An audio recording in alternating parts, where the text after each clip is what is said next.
Cheema, 5155 Fox Chase Avenue, Northwest Canton. Respected Council, all those in attendance, Assalamu alaikum, peace be with you. Walaikum salam. I'll start my address to Council where I left off last time because I had to speak twice at my usual pace, which I'll be doing today as well.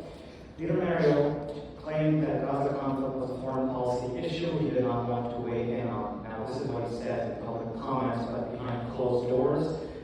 He has been leading the charge with self-proclaimed Zionists who are spreading lies saturated with anti-Palestinian sentiment and glaring disregard of factual accuracy. Leader Mario made every effort possible to ensure members of his council voted no on the Gaza ceasefire resolution.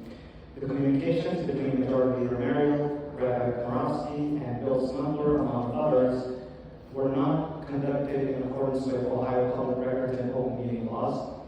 The statements dictated to Leader Mario were then shared with other council members and played a significant role in the council's decision-making process. People like Komrovsky, who truly believe there was never an independent state of Palestine, in the Canton repository article published 2 days ago, he said, and I quote, "It's been one empire after another. My mother-in-law was born in 1944 in Tel Aviv. Her birth certificate says she's Palestinian. That's because she was born in the subject of the British Empire mandate over Palestine." End quote. In another statement, the rabbi says, "If Israel is committing a genocide, it is doing a horrible job because there are many more Palestinians alive today than there were in 1948. Hamas, or Hamas as he would call them, embeds itself in civilian populations, and you know who else embeds themselves in civilian populations of the West Bank and continue to expand settlements that have been ruled as illegal by the United Nations International Court of Justice? Israel.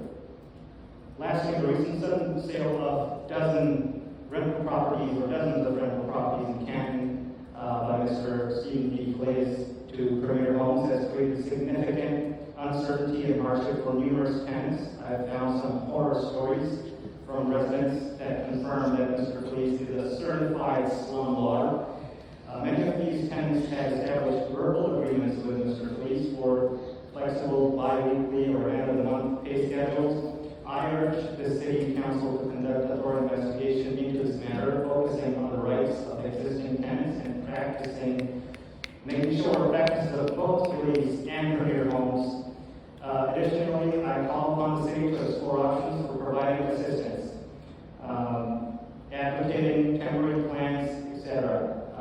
You're busy building water parks and Hall of Fame villages. This is where Canton needs to